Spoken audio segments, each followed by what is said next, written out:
One.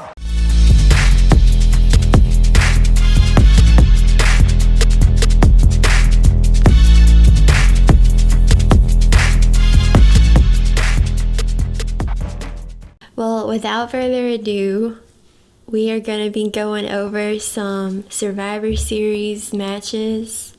What the card. We're going to go over the AEW card, or the NXT card, the Survivor Series card. What the cards are Get looking into like. a little wrestling news. And go over AEW Dynamite from this week. Is that okay with you? That's great. Awesome. Let's do it. Let's do it. So let's talk about some news of the week. I think the biggest news is that Phillip Brooks returned adjacently to WWE, CM Punk, on WWE Backstage. I want to hear your thoughts on it first because I don't know that this is a big deal.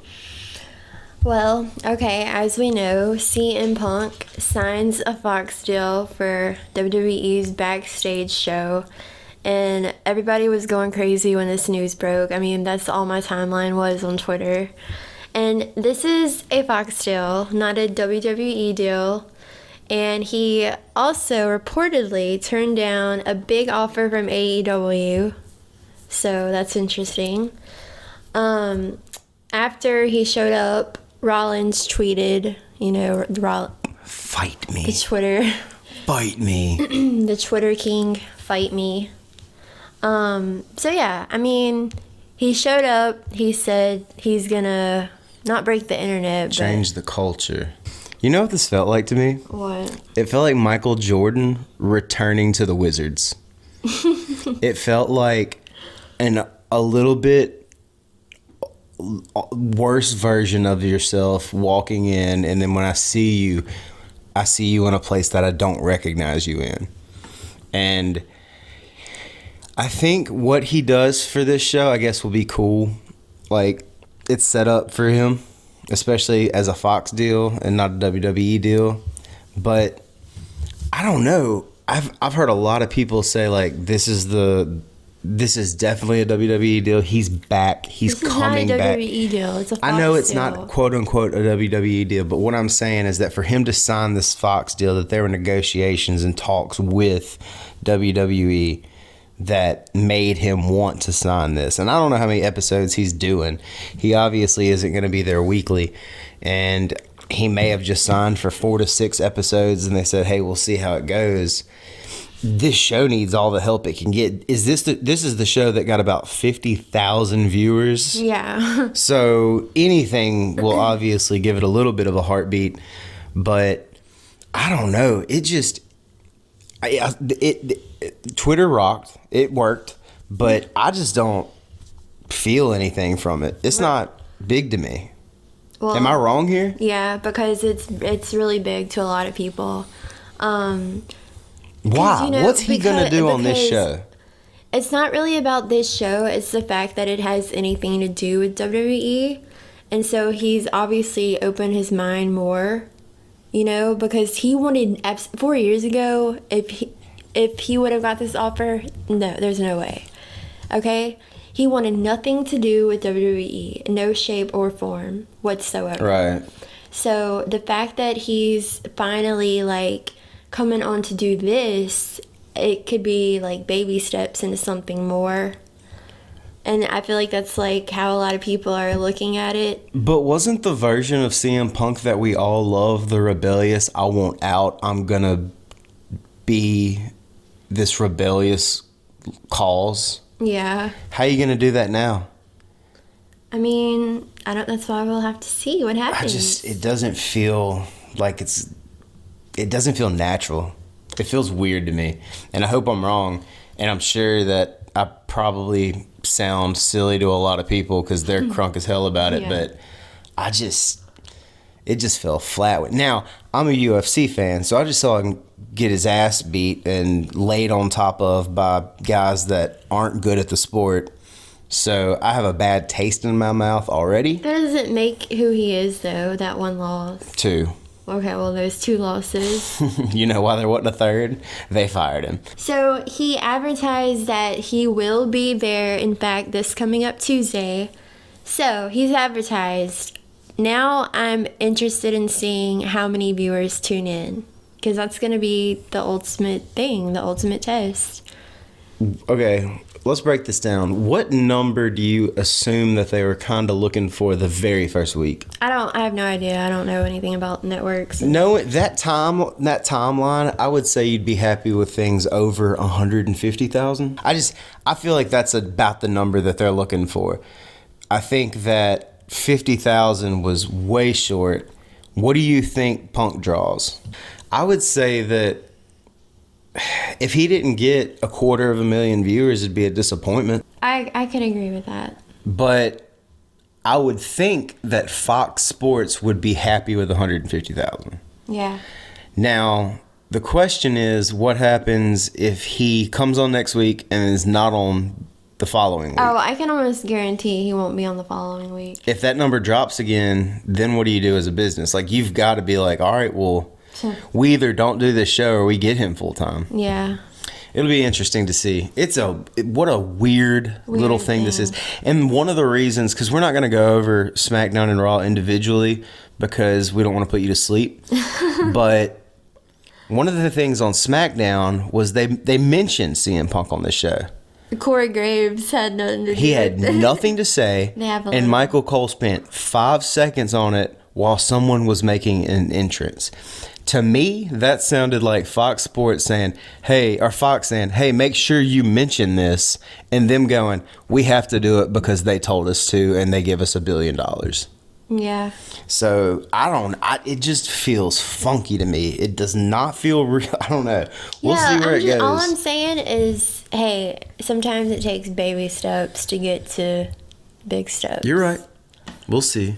So, with that being said, I think we should... that kind of covers everything I want to talk about news-wise. Yeah, I don't think anything else was as big as that. But I do want to go over the NXT card real quick before we get into the Survivor Series one, because we had a little bit of a change. And I'm assuming that this had to do with the Gargano injury pushing him out of this weekend. But Matt Riddle and Finn Balor are going to go. Speaking of the Gargano, I feel like that... So what is his injury? I don't keep up closely to NXT. It's just so much wrestling. I really don't know. Well, I feel like it adds to his whole story with Finn. You're right. It's almost like it's working as a part of his story now. But, yeah, so now that changes. So Riddle's out of the Undisputed versus NXT kind of match. So it's Tommaso Ciampa, Keith Lee, and Dominic Dijakovic. And then another partner that we don't know yet. We're a week away from all this. We have no idea who's going to team up here, and we still don't even know Team NXT for the Survivor Series, and I love that. It's just the War Games Survivor Series thing with NXT. Just it kind of is like a mindfuck because it's kind of the same formula-ish. Yeah. So I'm kind of just confused because I don't... Well, this was an accident, remember? The whole... I know. This invasion thing wasn't supposed to happen. It's just kind of a mindfuck to me. Yes, and then and we still got the War Games match that's been announced. There's 3 matches booked so far. For reference, last year there were 5 matches, but one of them with Riddle and Cassius Ohno was a real quick, 1-minute match. So... I would guess they are going to add one more. We'll see. Mm-hmm. But that's all we got so far. And these always deliver. So if you got nothing to do next Saturday, this will be my first War Games I watch. Oh, really? Yeah. I'm not an NXT historian. Well, you should definitely... I just started watching. It's just a lot of wrestling. It really is. A lot of wrestling. When you do 3 hours of Raw, 2 hours of SmackDown, now we have AEW. And when we cover this, we try to watch everything we can to make sure we don't sound like fools. But I don't even go back on the network. We're not fucking reporters. We do this for fun. Yeah. So. But I don't even watch the old ones like I used to anymore late at night or whatever because I'm so wrestled out. Yeah, same. All right, so moving on to Survivor Series, you want to kind of go over some of this? So for the Survivor Series card, we have Brock versus Ray for the WWE Championship. You excited about that? You know what? The story has excited me more so than other things going on. So it's like I feel you. I mean, here's the thing. the best of the worst, maybe. Here's the thing. When is Brock disappointed? True. Even with Goldberg, you still feel something in it. Even with like these guys that you know is not going to perform, it still feels big. It's Brock freaking Lesnar. And then Ray is Ray. Mm-hmm. And we still got the Kane dynamic. We don't know what's going to happen, you know? So, yeah, I think we know what the end is going to be for sure. I wish they would do, this is what I wish they would do maybe. So Dominic would turn on Ray for not protecting him enough, or like, I don't know, because Brock kept attacking him over and over and hurting him. And he could be like, you're not a man, or, you know, that's what stuff they used to do. These days, all you get is like, you get nothing really. Yeah, I honestly, Ray's going to get a little offense. This is going to be a beatdown. He's going to throw him around. Do you think they're going to extend this feud? It depends on if they, honestly, I feel like it depends on if they feel like Kane is ready. Velasquez. I think they think if he needs to go do some work for like a year in training, then this ends now. If he's ready, then maybe they do a little something and it carries over. But I don't think the Brock Kane thing's going to be what they thought it was. So we'll see. I think it's dead after this. We'll have to see about that. Yeah. So we also have a brand supremacy triple threat match with Becky Lynch versus Bayley versus Shayna Baszler. This is the match I'm most excited for, just because I've liked the build to it. Yeah, they've done the best job on this. Yeah, and obviously Becky Lynch has to show up on SmackDown or NXT this week for the go home, because she hasn't showed up on any other brand yet. Yeah, Becky looks the weakest out of the whole trio. Yeah, right now. the way they built it up. Right. Like. Bayley has done a great job with her heel turn, and this has kind of shined the light on her, and she's done a really good job, in my opinion.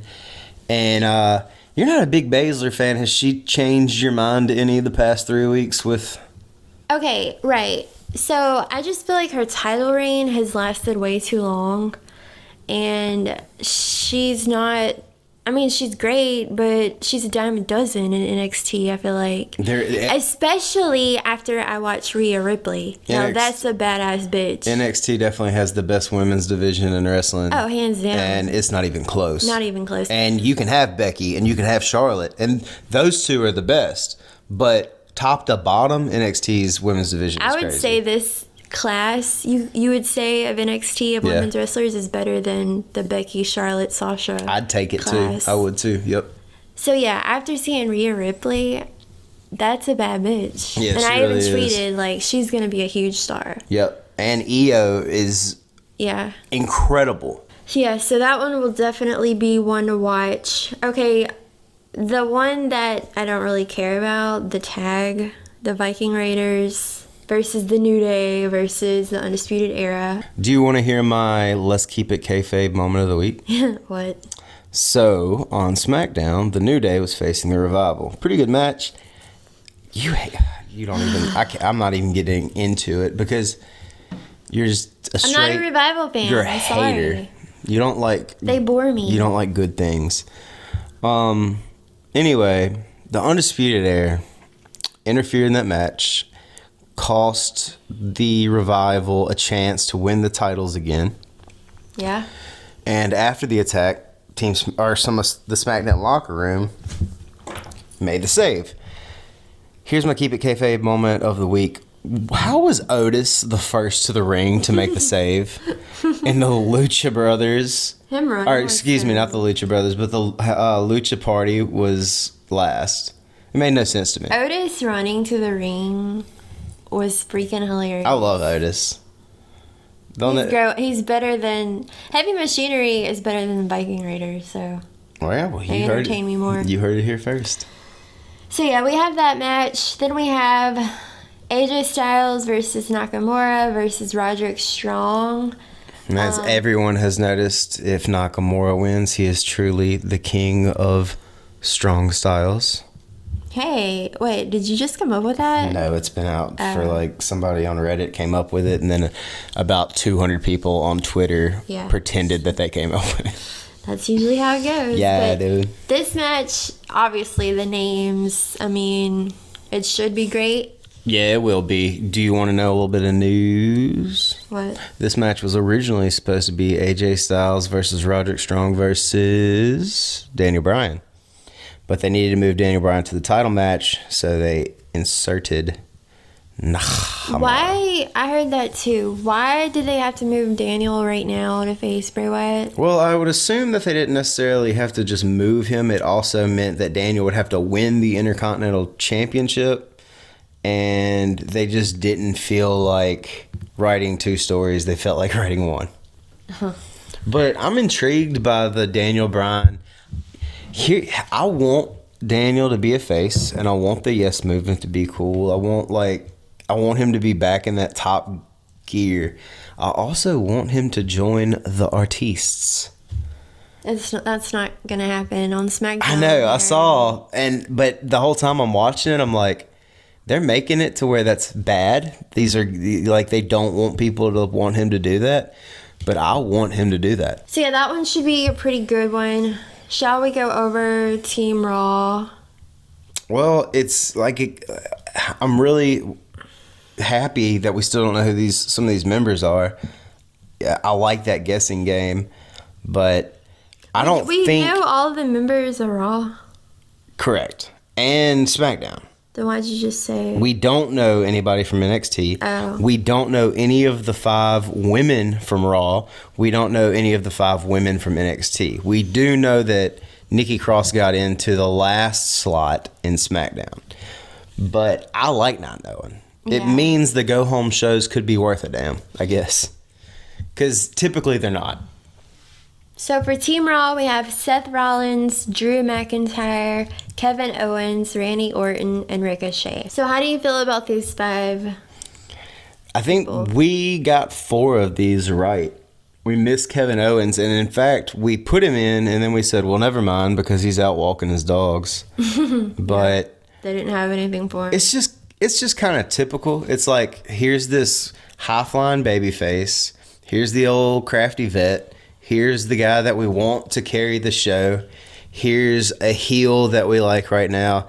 I don't know what Kevin Owens is or is trying to be. I don't know his story right now. It's bad booking. It's not. It's bad booking and bad storylines.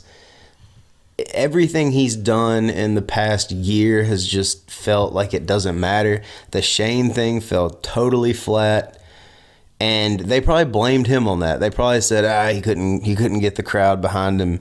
You're probably right. And it's just, hopefully it turns around real quick. He just feels like Dolph Ziggler to me right now, and that's a shame. Ooh, yeah. He could be getting that Ziggler treatment. Yeah. Don't sell too good, kid. It's all you'll ever do. They're also, I feel like they're teasing a feud between Orton and Ricochet. Did you see the little on That's Raw? weird, yeah. It's like Ricochet's watching his uncle as he's in the batting cage, and every time he misses a ball, he like looks back and sees if his uncle's mad at him. So they'll probably fight at TLC or something. But That's fine.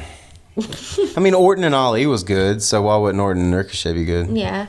So Team SmackDown, we have Roman Reigns, Mustafa Ali, Braun Strowman, King Corbin. Did you just die? Shorty, I don't know. And Shorty G. Shorty G, which they're out now making fun of on their own commentary. Hopefully this won't last very long. Okay, so per SmackDown, Corbin has announced that he is the captain of the team. Yeah. And Corbin is I'm liking his heel persona right now. So I'm not a Baron Corbin fan whatsoever, but his promo on SmackDown was pretty funny to me. And the way they're using the Chihuahua barks for that Roman. was hilarious. Dude, people were shitting all over it on Twitter, but I liked it. I don't know how I feel about the mascot per se. I thought the little barks in between. That was funny. It was. I was cracking up. But Yeah, so in this match, he was basically saying that Bobby Roode and Ziggler were going to have a match against Ali and Shorty G. God, I hate saying that. I'm not saying it anymore. I know. I'm not saying it anymore ever again. And his ring attire. It's stupid. It's very He looks like a stupid. Monstar. But they didn't win. SG and Ali stayed on the team. And here's what's interesting. So let's say, for the sake of saying, that they actually are booking long term here. From where everything's at, this team's a mess. Oh, yeah. So if you're looking at it, because in the scheme of things in the old booking, would you say NXT would win anything? No. On the paper, like during Survivor Series, they would just say like, yeah, we're going to put our guys over. We're not going to worry about NXT. Right. But they're writing stories to where they can let NXT almost run the board with wins because of how the turmoil inside all these teams so far. So whenever Raw, whenever SmackDown versus Team NXT, which we have no idea any of their members yet. And I don't even know when we're going to find out. We might not find out until they come out. Yeah. Which I like. I love that. I like that too.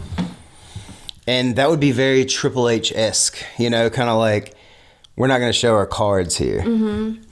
I feel like that would be the perfect way to do it. Yep. I mean, and do it for the women too. Like you haven't done it on either one. Just wait it out. I'd love that.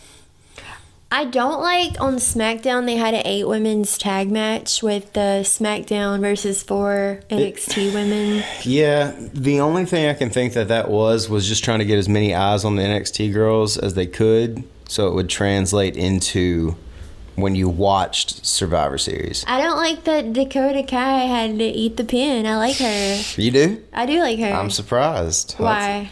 Because you usually don't go for they have to have a little more than just in-ring for you.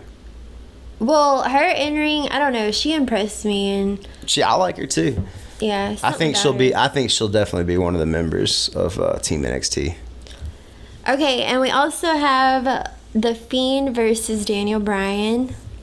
So I am glad they are doing The Fiend versus Daniel Bryan. By the way, you were wrong. You said it would be Roman Reigns. I was wrong.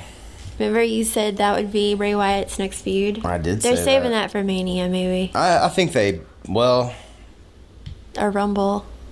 it's coming. It's coming. It's coming soon, yeah. It ain't going to last long.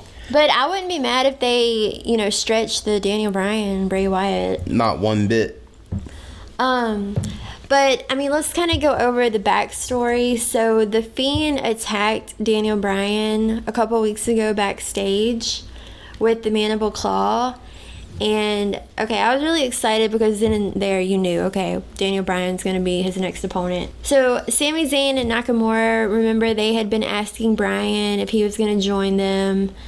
Daniel finally says no. And by the way, I'm also loving Sam. You know how I never like Sami Zayn, especially as a babyface. I feel like his heel character is so funny. He's found himself. He has. But yeah, so they were talking backstage about Daniel Bryan joining.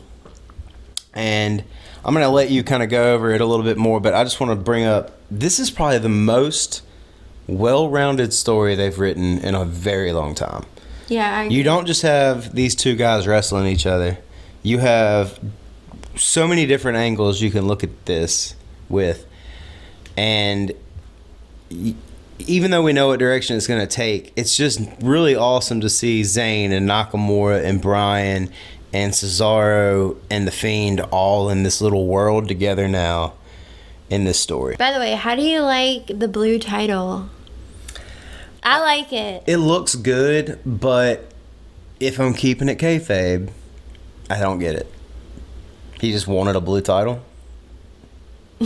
Maybe. Yeah. The Firefly Funhouse is blue. Yeah, but his matches are red and his masks are... Yeah. I mean, it just... I know the answer. I know why they do it. SmackDown's blue. We're trying to say this is our blue brand, all that crap. But to just do it was...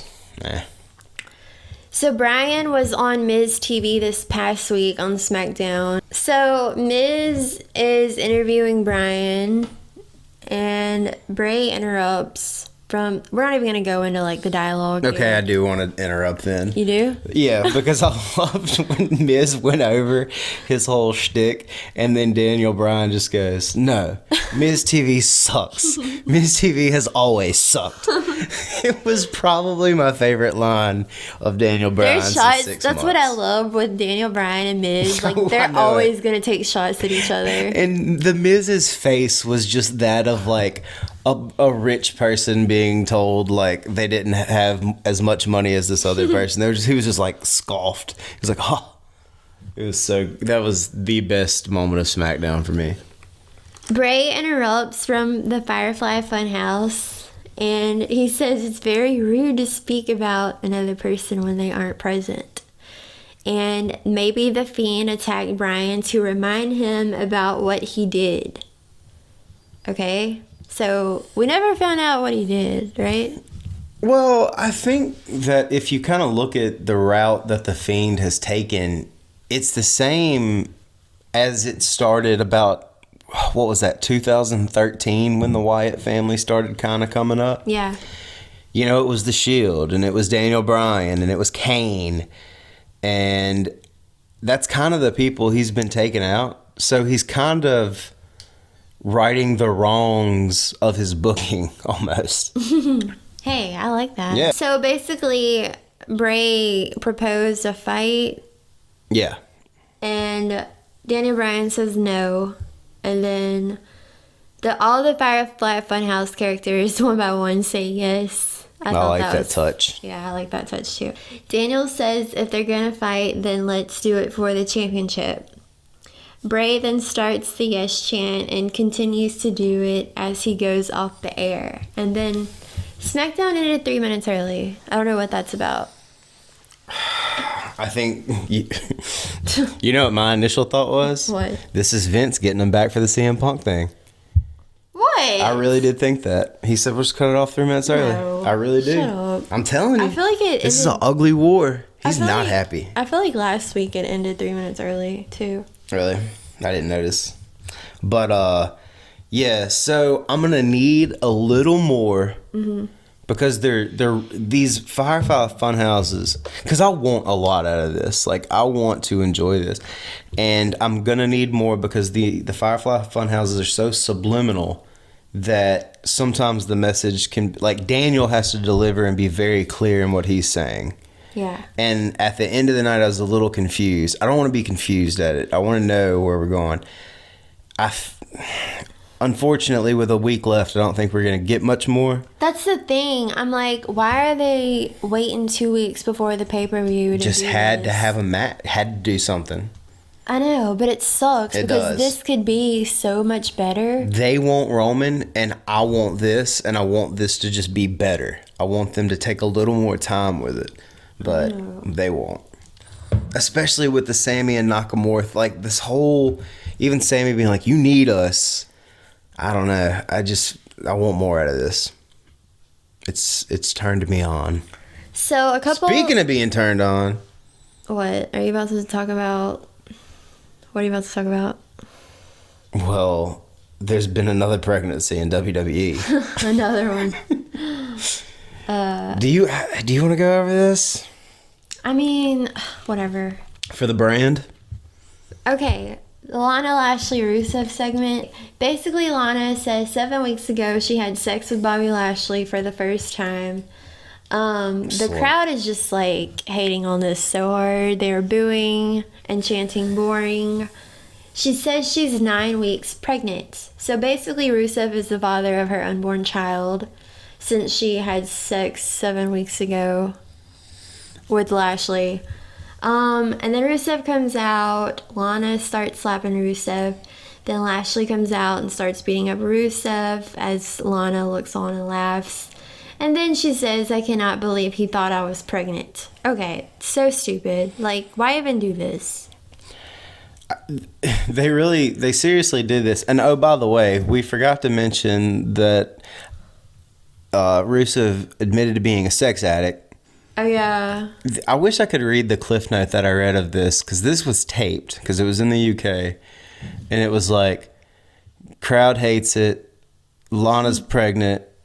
Rusev's baby. Lashley mad. Rusev sex addict. Power slam. It was. I was like, what? But yeah. This ain't for me, baby. This is for somebody else. Rusev also did an interview saying this is probably the best thing on TV What's he supposed to say, though? I think they're happy. Honestly, like, they don't even care about their dignity. They're happy they're on TV. On TV? Yeah, you're probably right. And I did see where people are like on Twitter, like, hey, if you just want to stop doing this, we'll be cool with it. Yeah. And he's like still defending it, which he has to, but. So another thing, we also see Eric Rowan come out with a cage covered in a blanket. And he wrestles a jobber. We don't find out what's in the cage. I'm curious to see. You are? Yeah. I really don't care. It's probably like a doll or something stupid. I mean, it's just... You could look at it that way, but I'm an optimist. But we had this Eric Rowan before. Mm-hmm. And then he had the storyline with Daniel Bryan and Roman Reigns. Yeah. And now he's just back to this weirdo. I mean, he's always been a weirdo. But he was intellectual and smart, and he was telling us how smart he was for putting up this plan. And I don't know. This is just he won't be. He just finished up the biggest storyline of his career. Dang, that's harsh. It'll be all right. He gonna make it. Okay, so that's pretty much all we want to cover from Raw and SmackDown. Seeing Walter Rollins was cool. I like Walter. I know you don't know much about him yet, but yeah, it was cool seeing him on Raw. But let's get into some AEW. All right, so as you guys know, we did a full episode going over Full Gear and our thoughts on it. So let's talk about Dynamite after Full Gear. We see Kenny Omega backstage from the match after Full Gear, and I like how they showed this because, it's a story. So we're seeing the build, and then we see the aftermath. So his body looks really torn up. Did you see his back? Yeah. Oh, it looked nasty. And then he had a black eye. And well, now the black eye was obviously fake. Really? I thought it was grotesquely done. I could it looked like they put shoe black on his eye. Really? To me. I guess. But we find out that he's not cleared to wrestle right now, but Moxley is. So, I mean... And he's devastated by that. Yeah. And his pride. He takes that as a L. Yeah, he's like already lost, and now this is another one. So basically he comes out through the crowd, and I guess that's gonna be his new intro. I kind of dig that. Me too. Michael Nakamura is in the ring. He's got the baby oil out, but he says, I ain't got no time for baby oil today. I'm here to avenge my training partner, Kenny Omega, and he falls quite short of that, as Jon Moxley makes pretty quick work of him in this match and cuts a pretty sweet promo afterwards. Yeah. He says Kenny Omega will never be the same again. He does have respect for him for having the balls to step in the ring. But then he says he don't think anyone in the dressing room will have the balls to step inside the ring with him. I was thinking somebody was going to come out at this point, but later in the show we kind of they don't have balls, get where actually. We're going. They have the balls to come out. So we see a match with Jungle Express versus Dark Order, where Dark Order picks up the win, and then after the match, Uno offers Marco an opportunity to join Dark Order. After he declines, their minions start attacking Jungle Express. But then we see none other than Luchasaurus. The man we've all been waiting for. Yeah. So there's holy shit chants from the crowd. And by the way, I used to watch Big Brother. Well, I still watch Big Brother, but the guy who is Luchasaurus, his name is Austin, and he used to be on Big Brother. Is this for real? Yeah. And on the live feeds, you can watch basically everything they say and shit. And he would always talk about his professional wrestling career, how he was trying to make it. Really? And now, seeing him in AEW, that's really cool. That is dope. He made a splash a little bit in Lucha Underground. Yeah. But that's really cool. I didn't know that. Luchasaurus was super over tonight. Oh, yeah. And if you were to ask me, what seems more real? This Lashley, Rusev, Lana sex triangle, or that AEW has a half dinosaur wrestler breed? I'd say the dinosaur. Right? Yeah. So we see Shawn Spears versus Peter Avalon versus Darby Allin. I didn't really get a chance to watch much of this match, but anyway, Darby Allin ends up winning with the coffin drop, and then after the match, he gets on the mic and says, "John Moxley, I accept," and the crowd goes really wild. Darby Allin is really over. His gimmick with the skateboard just fits him so perfect, and I feel like it's actually cool to watch. Yeah, he's a star in the making if they do it right. Did find out that he was on a show called TLC's Sex Hospital Trips or something. What? Yeah, so you know how TLC has those weird shows? Okay, the Learning Channel. Yeah, they have those weird shows. Yeah. About he was on one where apparently him and another woman were having sex outside and rolled over into a beehive and had to go to the hospital afterwards. Oh my gosh. Yeah, but without the face paint, of course, and dark hair, little emo Darby. But yeah, dude's a star. He looked great, and I'm excited for that this week coming up. Me too. That should be a really good match. So let's talk about the best segment of the night. Jericho coming out and demanding a thank you from every member of the AEW roster, and then calling Cody an entitled millennial son of a bitch. Son of a bitch. They're not holding back on the curse words. They said shit twice this week. Yeah. So MJF comes out to massive boos. The boos are Well, really he comes loud. out to Cody's intro too. True. Hey, Yeah. yeah, I forgot to mention that. Yeah, he came out to Cody's intro, and then the crowd just shits all over him. He starts trying to talk, but the crowd is just really booing him and chanting asshole. I miss the old asshole Me chants. too. They don't do that enough. Well, in nobody WWE. cares in WWE anymore. Like the faces would be getting chanted asshole more than anything. So he basically says, Cody is the real villain, and Cody tried to make him his puppet, and the crowd chants bullshit. And he says, whether people like it or not, he's the new face of AEW.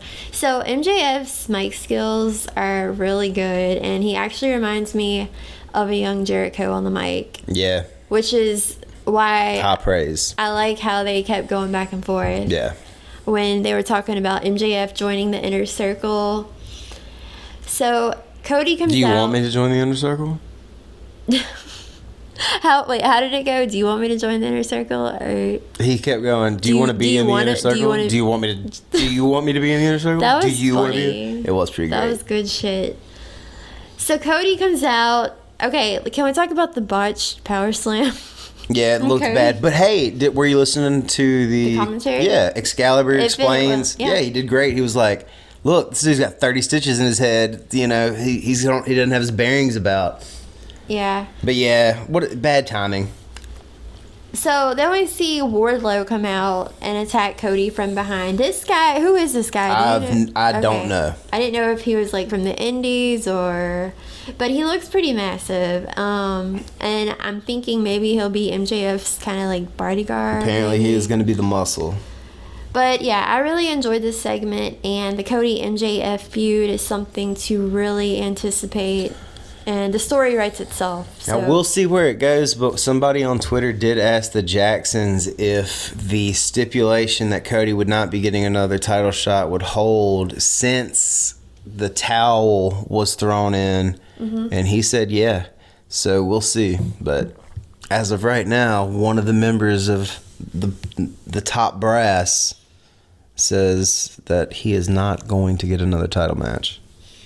So another feud that has been building and building. The Young Bucks fighting Santana and Ortiz backstage. They were fighting, and then Matt sent Ortiz through a table backstage. Or was that Santana? It was one of them. And then Ortiz did a dive off a forklift.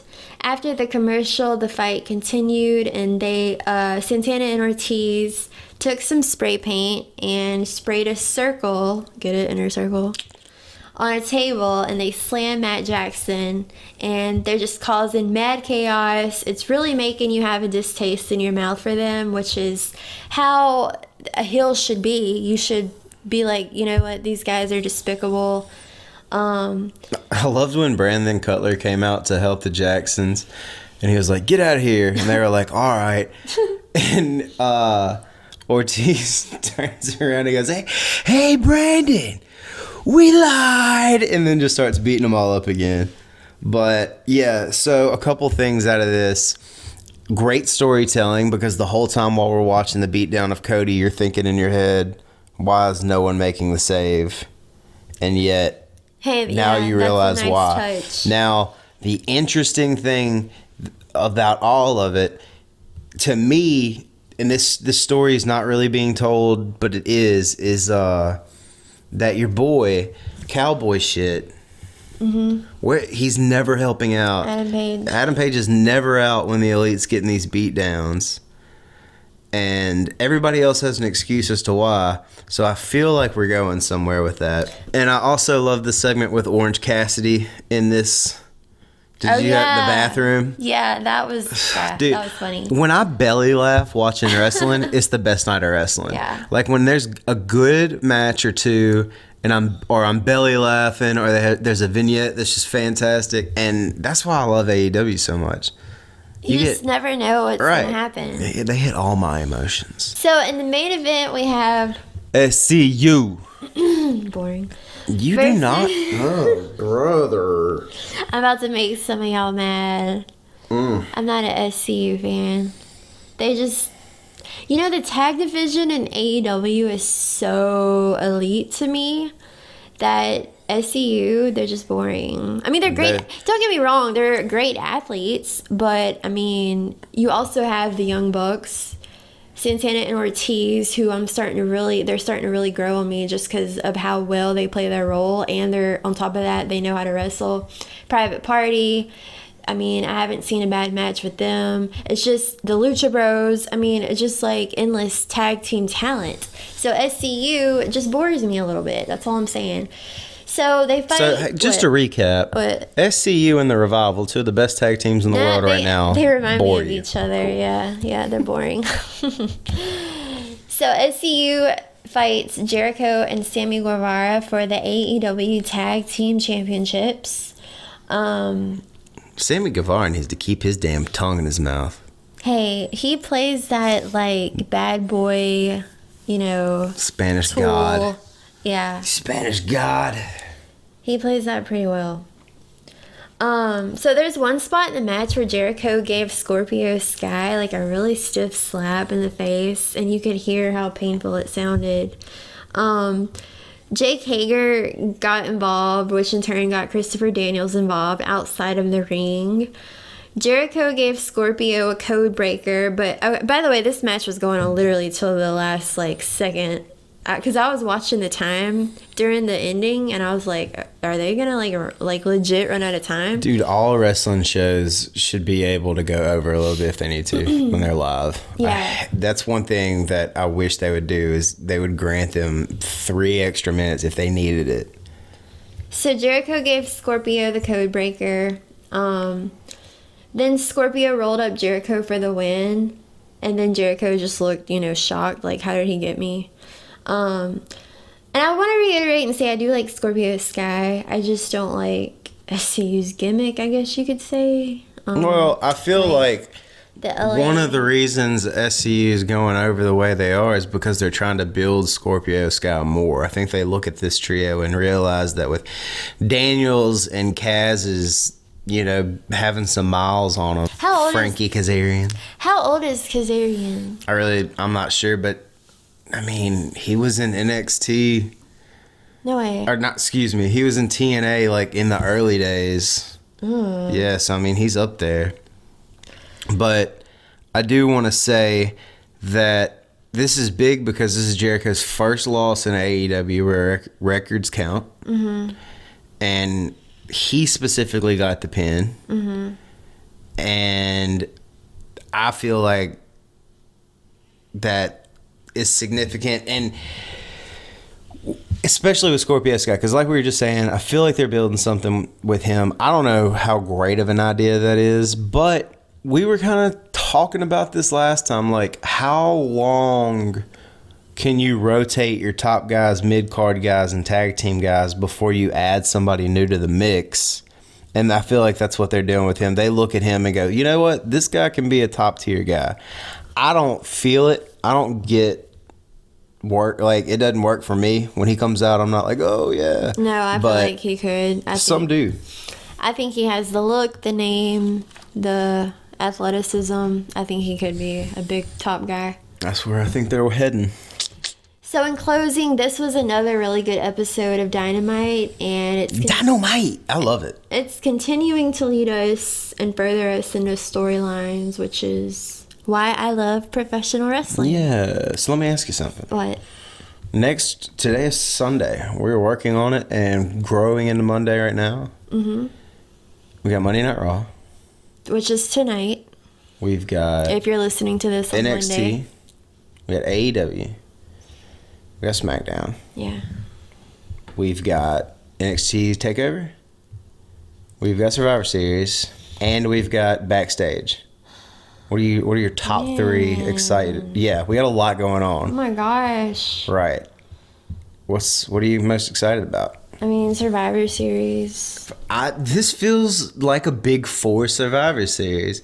We It's the first Survivor Series with NXT in it. We were just looking back. We were sitting around and saying, let's go watch an old Survivor Series. Mm-hmm. And we had to go back how far until we found something that we cared about? 03. We had to go back almost over 15 years to go, hey, let's watch this. This looks entertaining. Right. So, yeah, it's a change. And I loved Survivor Series when I was a little boy, and they were still doing the traditional Survivor Series. And I was like, oh, man, I get to watch, like, the Bushwhackers lick somebody today with a tag team. I loved that. So, we'll see.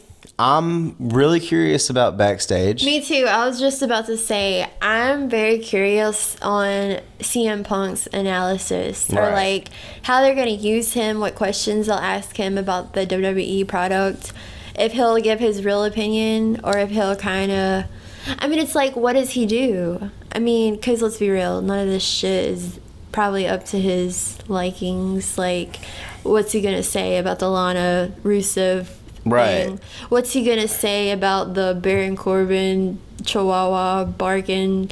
It's like, you know, it's gonna be interesting. That's what I'm very curious to see, his commentary and analysis on everything. So you got, and then NXT takeovers, they never fail. There is never a bad takeover. So we got a lot, and I got AEW every Wednesday. Like, I can't not watch it, and I love NXT, but it's the secondary show for me on Wednesdays. Oh, same. So, buckle up, boys and girls. We got a lot of content coming. What's next for us? What are we gonna do next? Well, I think we should do a full Survivor Series show, kind of like how we did Full Gear. Okay, so you're talking after the fact?